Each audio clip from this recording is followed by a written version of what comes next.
Alright, I just wanted to put together a little video here. Some people have issues when playing the game with grass wearing away or not being sure how to set up their network of sidewalks and things like that.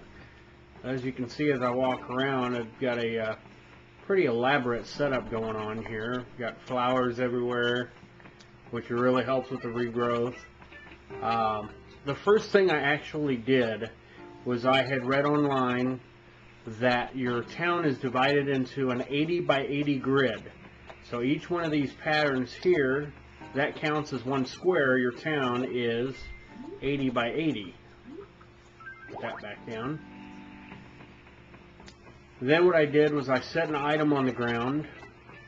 Let's see if I have something in my inventory right now. Yeah, we use that paper.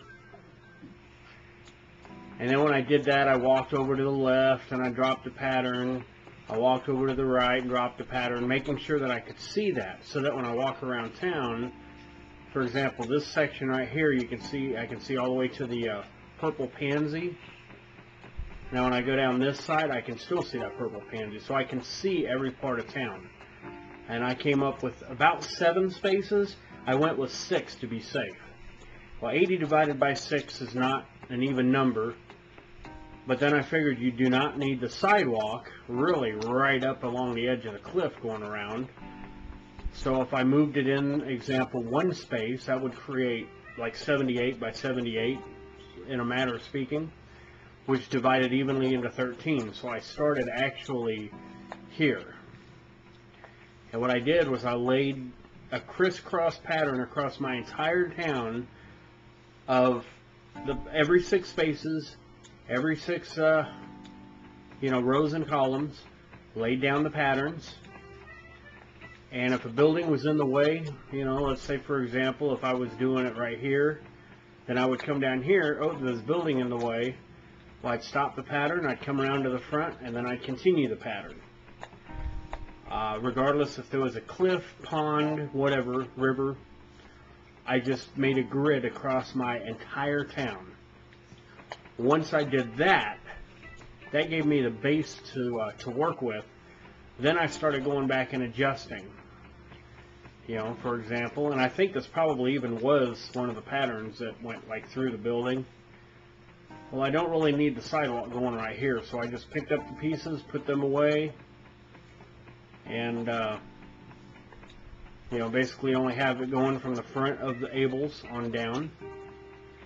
I later modified this one more time, so instead of having the sidewalk 1 space away, I left everything else alone, but I went 2 spaces away, simply so that I could put trees on the outside edge of my sidewalk.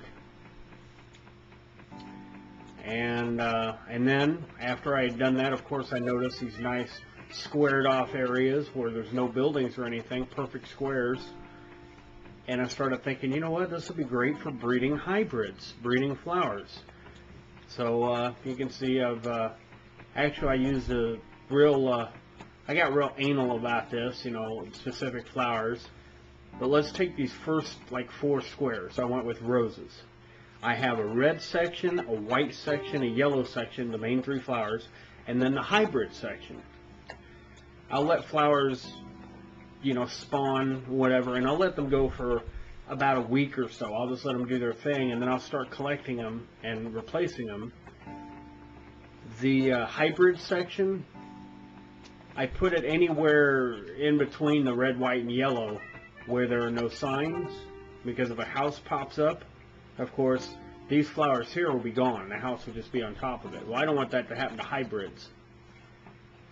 So, like in that case, I went red, hybrid, white, yellow.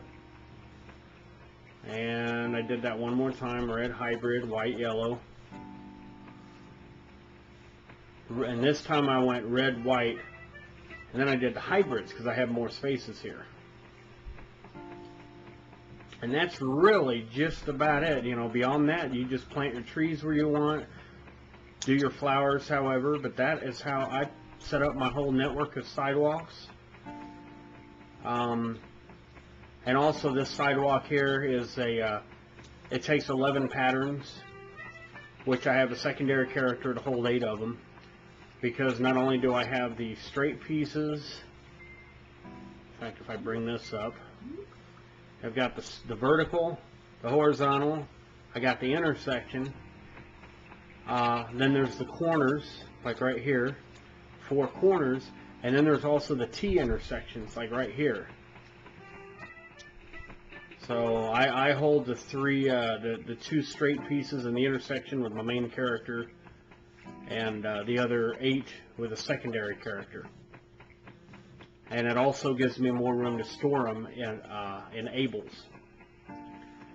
So, oh yeah, in these sections I have a hybrid section set up, but I don't have the hybrid flowers. I just simply put the red, white, and yellow flowers all mixed up in there, so that there's, you know, red and white will be touching, red and yellow will be touching, and chances for whatever hybrids might pop up because of that. So I've kind of rambled on, but hopefully this gives you a little vision. Oh yeah, and all this grass. This town a few months ago was almost completely dirt. There was no time traveling, no cheating, no restarting the town. Just by putting in the sidewalk, the flowers, people that come over use the sidewalk. Nobody runs. I always stay on the sidewalk except if I'm watering a flower. And the grass is regrown. Yeah, it's taken some time, but as you can see, there's quite a bit of it. Come next winter, I don't think I'll have any problems building snowmen. So that's about it. Hopefully this helps some of you. Ooh, there's a little flying present right there. Hopefully this will help some of you out, give you an idea what to do with your town with some sidewalks, and get you to regrow some grass and preserve what grass you may have.